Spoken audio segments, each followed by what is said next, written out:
स्वागत है आपका। आप देख रहे हैं इंडिया टीवी। आपके साथ मैं हूं प्राची पाराशर। वक्त हो गया है प्रहार का। अब से 2 घंटे बाद, जी हां, अब से ठीक 2 घंटे बाद दिल्ली में हो जाएगा ऐलाने जंग। चुनावों की तारीखों का ऐलान हो जाएगा। इस बार कौन बनेगा दिल्ली का बॉस? क्या केजरीवाल चौथी बार बनेंगे सीएम या बीजेपी करेगी दिल्ली की सत्ता में वापसी? कांग्रेस का खाता खुलेगा या नहीं? इन सभी सवालों का जवाब अगले कुछ दिनों में मिल जाएगा, क्योंकि अब से ठीक 2 घंटे बाद चुनाव आयोग दिल्ली चुनाव की तारीखों का ऐलान कर देगा। दिल्ली की 70 सीटों पर एक ही फेज में चुनाव होने की उम्मीद है। फरवरी के दूसरे हफ्ते के आसपास वोटिंग करवाई जा सकती है, जबकि नतीजे 17 फरवरी को आ सकते हैं। बीजेपी दावा कर रही है कि अगले महीने दिल्ली में उसकी सरकार बनने जा रही है, तो आम आदमी पार्टी भी जीत का दावा ठोक रही है। वहीं कांग्रेस भी दिल्ली में उलटफेर करने की तैयारी में है। कह रही है कि इस बार जनता विकल्प तलाश रही है, तो त्रिकोणीय मुकाबला बनाने की कोशिश जरूर कांग्रेस की तरफ से की जा रही है। लेकिन फिलहाल जो सीधी फाइट है वो आम आदमी पार्टी और बीजेपी में नजर आ रही है। वो बीजेपी जो पिछले चुनावों में कुछ कमाल नहीं कर पाई थी, वो बीजेपी इस बार गेन करने के लिए तमाम विकल्प तलाश रही है। फिलहाल 2 घंटे का वक्त रह गया है। काउंटडाउन शुरू हो चुका है और अब से 2 घंटे बाद आपके सामने होंगी दिल्ली के चुनावों की तारीख। दिल्ली का अगला बॉस कौन होगा? क्या अरविंद केजरीवाल इस बार भी सत्ता को बचाए रखने में कामयाब हो पाएंगे, या बीजेपी अरविंद केजरीवाल के सिंहासन को हिलाने में कामयाब हो पाएगी? कांग्रेस कितनी मजबूती के साथ चुनाव लड़ेगी? ये सब कुछ तय होने जा रहा है। तो फिलहाल सबकी नजर चुनाव आयोग की प्रेस कॉन्फ्रेंस पर है और इस प्रेस कॉन्फ्रेंस में तारीखों का ऐलान हो जाएगा। ये पता चल जाएगा कि आखिर चुनाव कब होने जा रहे हैं। लेकिन इस बीच बड़ी खबर आपको बता दें, थोड़ी ही देर में आम आदमी पार्टी अपना कैंपेन सॉन्ग जो है उसे लॉन्च करने जा रही है। थोड़ी ही देर में अरविंद केजरीवाल दिल्ली चुनाव का कैंपेन सॉन्ग लॉन्च करेंगे। तो वो आम आदमी पार्टी जो दिल्ली चुनाव में सबसे पहले एक्टिव हुई, दिल्ली चुनाव में पहले बढ़त लेने की कोशिश की अपनी चुनावी योजनाओं के जरिए, सबसे पहले अपनी लिस्ट उम्मीदवारों की जारी करने के जरिए, अरविंद केजरीवाल का एक एक सीट पर मैपिंग करने के जरिए, इन तमाम समीकरणों को फिट करने के जरिए और खासकर एक नैरेटिव अरविंद केजरीवाल इन चुनावों में गढ़ने की कोशिश कर रहे हैं। वो सब कुछ अरविंद केजरीवाल ने इन चुनावों में करके दिखा भी दिया है और अरविंद केजरीवाल अब चुनाव कैंपेन जो है वो लॉन्च करने जा रहे हैं। ये चुनाव कैंपेन का जो सॉन्ग है ये कैसा होगा, इस पर सभी की निगाहें बनी रहेंगी।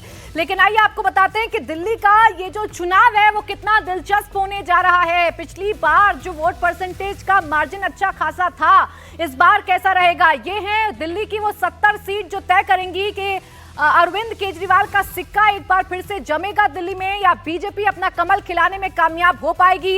नरेला, तिमारपुर, आदर्श नगर, मुंडका, मंगोली, ये वो सीट है, रोहिणी ये सीट, चांदनी चौक, पटेल नगर, माधीपुर, जनकपुरी, बिजवासन, जिससे इस बार कैलाश गहलोत चुनावी मैदान में है। वो कैलाश गहलोत जो आम आदमी पार्टी का दामन छोड़कर बीजेपी में आए हैं। बिजवासन अपनी नजफगढ़ सीट छोड़कर बिजवासन से बीजेपी ने उन्हें चुनावी मैदान में उतारा है। पालम सीट, जंगपुरा सीट की चर्चा इस वजह से हो रही है क्योंकि पूर्व उप मुख्यमंत्री मनीष सिसोदिया भी अपनी सीट पड़पड़गंज को बदलकर जंगपुरा से चुनावी मैदान में आ गए हैं।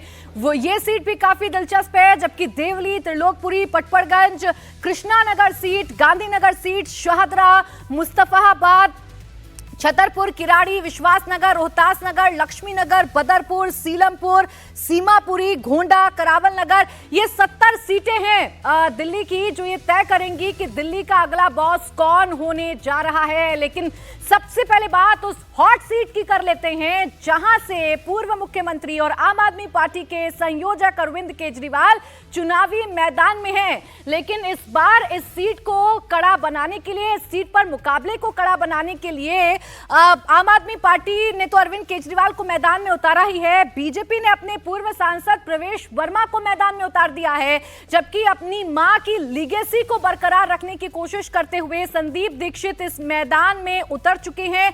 यानी ये जो फाइट है उसे त्रिकोणीय बनाने की कोशिश की गई है भारतीय जनता पार्टी और कांग्रेस दोनों की तरफ से।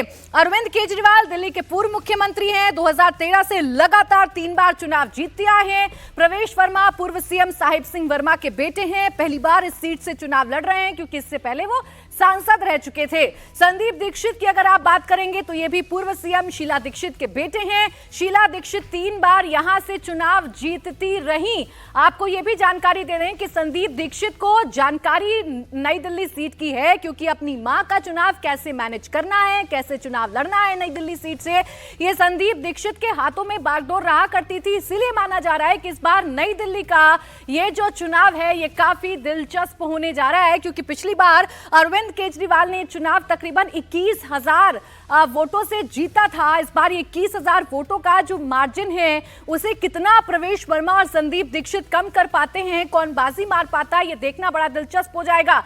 नई दिल्ली विधानसभा सीट की हिस्ट्री की अगर बात करें तो यहां का रिकॉर्ड अनोखा है। इस सीट पर अब तक 7 बार चुनाव हुए, 7 बार में से 6 बार जो जीता वो दिल्ली का मुख्यमंत्री बना। नई दिल्ली सीट पर सबसे पहले चुनाव 1993 में हुआ। बीजेपी के कीर्ति आजाद यहां से चुनाव जीते, जबकि साल 1998 में कांग्रेस की शीला दीक्षित नई दिल्ली से चुनाव जीती और मुख्यमंत्री बनी। दूसरी बार भी 2003 में भी शीला दीक्षित नई दिल्ली से चुनाव जीती और वो दूसरी बार दिल्ली की सीएम बनी। तीसरी बार हैट्रिक लगाई सीट से शीला दीक्षित ने। साल 2008 के विधानसभा सीटों चुनावों में नई दिल्ली से शीला दीक्षित ने चुनाव जीता और तीसरी बार मुख्यमंत्री बन गई। 2013 में अरविंद केजरीवाल ने अपनी राजनीति का आगाज किया, चुनावी मैदान में उतरे, नई दिल्ली सीट से उतरे, नई दिल्ली सीट में फतेह हासिल की और वो भी दिल्ली के मुख्यमंत्री बन गए। साल 2015 और साल 2020 में भी अरविंद केजरीवाल इसी सीट से चुनाव जीते और लगातार तीसरी बार अरविंद केजरीवाल दिल्ली के मुख्यमंत्री बन गए। इसीलिए नई दिल्ली की सीट को ये कहा जा सकता है कि जो यहां से चुनाव जीतता है वो दिल्ली का मुख्यमंत्री बनता है, यानी ये सीट दिल्ली के मुख्यमंत्री को तय करती है।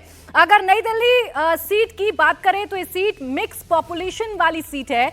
इस सीट पर ज्यादातर सेंट्रल गवर्नमेंट एम्प्लॉय रहते हैं। अरविंद केजरीवाल कैसे चुनाव जीते, 2020 का चुनाव कैसा था, ये आपको आंकड़ों के जरिए जल्दी से बता देती हूं। अरविंद केजरीवाल ने चुनाव जीता, उन्हें मिले थे 46,758 वोट। जीत का अंतर था 21,697 वोटों का, जबकि वोट शेयर जो मिला अरविंद केजरीवाल को वो 61.10% था। तो अरविंद केजरीवाल इस सीट से चुनावी ताल ठोक रहे हैं, लेकिन इस बार का जो मुकाबला है वो खास इस वजह से है क्योंकि संदीप दीक्षित जो कि शीला दीक्षित के बेटे हैं, अपनी मां की लीगेसी को वो आगे बढ़ाना चाहते हैं और बड़े पुरजोर तरीके से अरविंद केजरीवाल के खिलाफ वो हल्ला बोल रहे हैं। वो नई दिल्ली से चुनावी मैदान में उतर चुके हैं और अरविंद केजरीवाल के खिलाफ मजबूती के साथ ताल ठोक रहे हैं। कांग्रेस की तो अच्छी तैयारी है, हम लोग बहुत पहले से अब की बार लगे हुए हैं।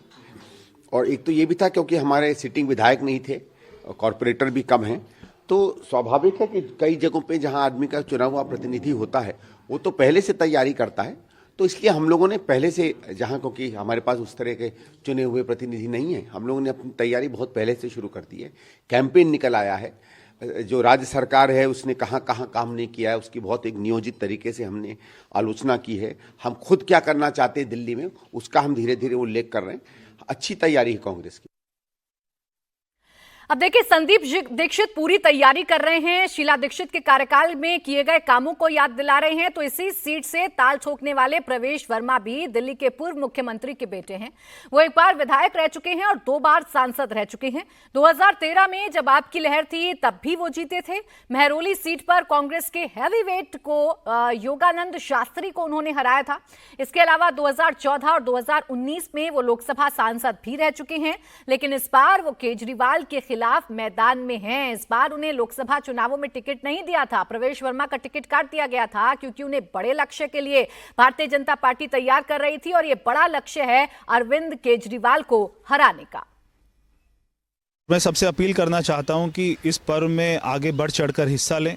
अपने सारे रिश्तेदारों को, अपने दोस्त मित्रों को, एक एक वोट हमारे लिए कीमती है। एक एक वोट दिल्ली में सुशासन को स्थापित करेगा, एक एक वोट दिल्ली में प्रदूषण को ख़त्म करेगा, एक एक वोट दिल्ली में यमुना मैया को साफ करेगा।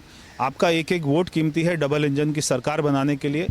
भाजपा पूरी तरीके से तैयार है। हमारे सभी कार्यकर्ताओं ने बूथ पर अच्छी मेहनत करी है और मिलकर हम सभी मिलकर अगले महीने भाजपा की सरकार बनाएंगे। मेरे को सूचना मिलती है कि रोज़ ये लोग वहाँ पर पहुँच जाते हैं, उनको धमकियाँ देते हैं। सीएम खुद जो यहाँ के डीएम हैं और जो यहाँ के एआरओ हैं उनको फ़ोन करते हैं, उनको धमकियाँ देते हैं कि तुमको बाद में देख लेंगे। ऐसी धमकियाँ उनको दी जा रही हैं और कोई भी बिना एजेंडे के उनको बुला रहे हैं। और ये कहा जा रहा है कि जितनी भी वोटें यहाँ पे जो भी मतदाताओं की कट गई थी, कोई भी वोट को ऐड ना किया जाए। और जो यहाँ से झुग्गिया बस्तियाँ जो आज जो है वहाँ पे द्वारका में शिफ्ट हो गए हैं, उनकी वोट को ना काटा जाए। तो जो लोग यहाँ से शिफ्ट हो गए या जिन लोगों का वोट पीछे अरविंद केजरीवाल ने लोकसभा चुनाव में कटवा दिया था, वो लोगों ने अपना अपील किया है, फॉर्म भरा है। तो आज अरविंद केजरीवाल को अपनी ज़मीन जो है खिसकते हुए नज़र आ रही है।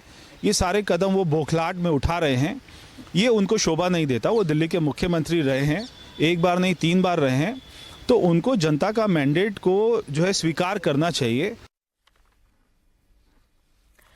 देखिए, नई दिल्ली विधानसभा सीट का मुकाबला त्रिकोणीय करने की कोशिश की है। पिछली बार सुनील कुमार यादव बीजेपी के कैंडिडेट थे जिन्होंने टक्कर दी थी। कुल 25,061 वोट उन्हें मिल पाए थे, 32% वोट प्रतिशत उन्हें मिल पाया था। जीत का अंतर था 21,667 का। इस बार का चुनाव कैसे देख रहे हैं आप भास्कर? अरविंद केजरीवाल नए तेवर, नए क्लेवर के साथ चुनावी मैदान में हैं, लेकिन इस बार ये सीट केक वॉक साबित नहीं होगी। प्रवेश वर्मा और संदीप दीक्षित सरीखे बड़े नेता उनको चुनौती दे रहे हैं। देखिए, इस बात का अंदाजा आम आदमी पार्टी को है, इसीलिए 2 बार प्रेस कॉन्फ्रेंस करके ये बताया गया। पहली बार जब कांग्रेस के द्वारा कैंडिडेट घोषित किया गया तो सीधे सीधे आरोप लगा दिया गया आम आदमी पार्टी के द्वारा कि भारतीय जनता पार्टी और कांग्रेस मिलकर चुनाव लड़ रही है, संदीप दीक्षित को फंड तक कर रही है भारतीय जनता पार्टी, ये आरोप लगा दिया गया। अब जबकि प्रवेश वर्मा इस सीन में आए, उस सीट से चुनाव लड़ने की बात आई, तो ये दिखाया गया कि कैसे वो पैसे बांट रहे हैं। तो उन्होंने बताया कि उनकी एक संस्था है जिसके द्वारा ये पैसे बांटे जा रहे हैं और वो सहयोग पहले से ही करते रहे इस संस्था के तौर पे। उसके बाद ये जिक्र हुआ कि नई दिल्ली विधानसभा क्षेत्र के अंदर में 15% से अधिक मतदाताओं का हेरफेर हो रहा है, यानी 10% मतदाता ऐड हो रहे हैं और 5% से अधिक जो है उसको डिलीट किया जा रहा है। तो ये सीधा सीधा दिखाया जा रहा है कि नई दिल्ली विधानसभा क्षेत्र का जो चुनाव है इस बार बहुत आसान नहीं है। आसान नहीं है इसलिए भी कि इस पूरे इलाके में अगर देखें तो अधिकांश जो मतदाता है वो केंद्र सरकार के एम्प्लॉय और खासकर वो मतदाता है जो आम आदमी पार्टी का जो योजनाओं का लाभ होता है वो लाभ नहीं उठाते हैं। तो इसलिए आम आदमी पार्टी को लगता है कि इस चुनाव में अगर एंटी इनकम्बेंसी का नुकसान उनको झेलना पड़ेगा तो वो हर सीट पे झेलना पड़ेगा, और इसमें नई दिल्ली विधानसभा सीट भी है। लेकिन इसके साथ साथ इस बात का भी भरोसा है कि अगर पूरी दिल्ली का चुनाव अगर अरविंद केजरीवाल के नाम पे लड़ा जा रहा है और पहले से ही ये घोषित है कि चुनाव में आम आदमी पार्टी जीतेगी तो अरविंद केजरीवाल मुख्यमंत्री बनेंगे। कांग्रेस जितनी मजबूती के साथ ये चुनाव लड़ेगी उतनी मुश्किलें आम आदमी पार्टी के लिए बढ़ेंगी, और इसीलिए आम आदमी पार्टी सीधे तौर पर कांग्रेस को बीजेपी की बी टीम बताने पर तुली हुई है। भास्कर, आप बने रहिएगा हमारे साथ। अब कैसे चुनावी पारा दिल्ली की सियासत का चढ़ा हुआ है आपको बताते हैं। दिल्ली विधानसभा चुनावों की घोषणा से पहले बीजेपी सांसद मनोज तिवारी ने आप पर निशाना साधा। बीजेपी सांसद मनोज तिवारी ने कहा कि पूरी दिल्ली इंतजार कर रही है कि जल्दी चुनाव हो और दारू वाले को भगाया जाए। पूरी दिल्ली ये इंतजार कर रही है कि जल्दी चुनाव आए और दारू वाले को भगाया जाए। झूठ बोलने में न हिचकता मन का काला है, ये झाड़ू वाला ही दारू वाला है, ऐसा गीत गा रहे थे लोग। मैं हैरान हूं कि ये 4 लाइन में आम आदमी पार्टी का और उसके मुखिया का पूरा वर्णन आ जाता है। दिल्ली इंतजार कर रही है कि जल्दी से ये झाड़ू वाला जो दारू वाला है, इन बच्चों को जिसने दारू बाज बनाने की कोशिश की, नशेड़ी बनाने की कोशिश की दिल्ली के बच्चों को, उसकी जल्दी करे विदाई। अच्छा है कि आज चुनाव का डेट घोषित होने जा रहा है। आम आदमी पार्टी हर संवैधानिक संस्था को धमकाती है। एक तो ये लोग जो अर्बन नक्सली का इनका स्वरूप है आम आदमी पार्टी का, वो हमेशा देखने को मिलता है। वो समझते हैं कि जो हमने कह दिया पार्टी के रूप में वही सब कुछ है। बाबा साहब के संविधान को कभी भी मानते नहीं, और ये जो नया थ्रेटन कर रहे हैं चुनाव आयोग के अधिकारियों को, कोई नया नहीं है। तो देखिए, एंटी इनकम्बेंसी कितना बड़ा फैक्टर हो सकता है और एंटी इनकम्बेंसी को भुनाने की कोशिश कैसे बीजेपी और कांग्रेस की तरफ से की जा रही है, इसका अंदाजा ऐसे लगाइए कि आम आदमी पार्टी ने अपने सिटिंग विधायकों की सीटों को बदला है और कई सिटिंग विधायकों की सीटें बदल दी गई हैं। अब उनमें से एक नाम है राखी बिड़लान का, जो मंगोलपुरी से लगातार जीत रही थी, जो कांग्रेस के दिग्गज नेता को बार बार हरा रही थी, उनको अपनी सीट बदलनी पड़ी है। इस बार उनकी जो सीट है वो मादीपुर हो गई है। इस सीट पर अब राखी बिड़लान चुनावी मैदान में उतर चुकी हैं। फिलहाल मंगोलपुरी सीट 3 बार लगातार जीती, यहां से उन्होंने लगातार हराया कांग्रेस के दिग्गज नेता को। इस बार एंटी इनकम्बेंसी का डर उनको सता रहा है और इसीलिए इस बार मादीपुर सीट से चुनावी मैदान में उतरी हैं। हालांकि ये सीट जो है, इसे ऐसे समझिए कि इस सीट पर आप लगातार 3 बार जीती है, इसीलिए चेहरा बदला गया है। पिछली बार गिरीश सोनी यहां से चुनाव जीते थे, वोट प्रतिशत 56% रहा था और जो वोटों का अंतर था वो 22,719 का था। इतने मार्जिन से गिरीश सोनी जीते थे। लेकिन इस बार ये जो सीट है, इस पर राखी बिड़लान को मैदान में उतारा गया है, क्योंकि मंगोलपुरी सीट राजकुमार चौहान के वर्चस्व के लिए जानी जाती है और उन्हीं को हराकर मंगोलपुरी का चुनाव राखी बिड़लान लगातार जीतती रही। लेकिन इस बार ये जो चुनाव है उनके लिए बहुत आसान होगा नहीं, एंटी इनकम्बेंसी का फैक्टर है। इसके अलावा राजकुमार चौहान एक बार फिर से चुनावी मैदान में आकर राखी बिड़लान की सीट को चुनौती दे सकते हैं, इसलिए उनकी सीट बदली और वो मादीपुर से चुनावी मैदान में उतरकर अपनी जीत की इस आप कह सकते हैं कि लगातार जीत को बरकरार राखी बिड़लान रखना चाहती हैं। इसीलिए वो मंगोलपुरी से ना लड़कर मादीपुर से चुनावी मैदान में उतर चुकी हैं। भास्कर, आप समझाइए दोनों ही सीटों का समीकरण। राखी बिड़लान जो लगातार इस सीट से 3 बार जीत रही थी, राजकुमार चौहान के वर्चस्व को खत्म उन्होंने किया, इस बार क्या डर उनको सताया कि वो मंगोलपुर की बजाय मादीपुर पहुंच गए चुनाव लड़ने के लिए? देखिए, आम आदमी पार्टी में जो टिकट दिए गए हैं वो पूरी तरह से इस आधार पे दिया गया है कि सर्वे में क्या सामने आया है। और सर्वे में ये साफ दिख रहा था कि राखी बिड़लान अगर मंगोलपुरी से चुनाव लड़ेंगी तो उनको नुकसान हो सकता है। राखी बिड़लान आम आदमी पार्टी में एक ऐसी नेता है जिनको स्वयं अरविंद केजरीवाल ने बहुत ऊपर उठाने की कोशिश की थी और उनको डिप्टी स्पीकर तक बनाया गया था। इस चुनाव में पार्टी को ये लग रहा था कि अगर मंगोलपुरी से चुनाव लड़ती है तो हो सकता है नुकसान हो जाए, इसलिए उनकी सीट बदली गई, उनको मादीपुर से दिया गया। आपको याद होगा कि राजकुमार चौहान जो कि शीला दीक्षित सरकार में मंत्री रह चुके हैं, लगातार वो जीतते आए हैं और राखी बिड़लान बहुत कम उम्र में चुनावी मैदान में उतरी और राजकुमार जैसे दिग्गज नेता को हरा दिया। और उसके बावजूद भी अगर सीट बदलनी पड़ रही तो सीधा सीधा मैसेज ये है कि राखी बिड़लान के प्रति नाराजगी पार्टी के सर्वे में साफ नजर आ रहा था, इसीलिए वो सीट बदली गई और उनको मादीपुर से दिया गया। मादीपुर भी ऐसी सीट है, यहाँ से गिरीश सोनी जो चुनाव जीत के आए थे वो भी आम आदमी पार्टी सरकार में मंत्री रह चुके हैं और उनकी जगह इस बार राखी बिड़लान को टिकट दी गई। तो ये कह सकते हैं कि मंगोलपुरी में इस बार राजकुमार चौहान चुनावी मैदान में है, लेकिन इस बार उनका ये जो चुनाव है वो कांग्रेस के साथ नहीं बल्कि बीजेपी के साथ वो चुनाव लड़ रहे हैं, इसलिए राखी बिड़लान की सीट को बदलना समझा जा सकता है कितना जरूरी है। सीधा आपको लिए चलते हैं, चुनावी कैंपेन लॉन्च हो रहा है, सौरभ भारद्वाज क्या कह रहे हैं, सुनवाते हैं। तो शायद ही कोई शादी होती थी जिसमें डीजे पे ये गाना नहीं बजता था और इतनी लंबी जिंदगी के अंदर और करीब 10-12 साल की राजनीति के अंदर मैं नहीं जानता कि किसी शादी में डीजे पर किसी पॉलिटिकल पार्टी का, राजनीतिक दल का थीम सॉन्ग चलता हो, मगर मैं ये जानता हूं कि आम आदमी पार्टी का जो गाना है आज लॉन्च होगा और कल से जो जो शादी होगी, रिसेप्शन होगा, वहां डीजे पे आपको ये गाना सुनने में आ जाएगा।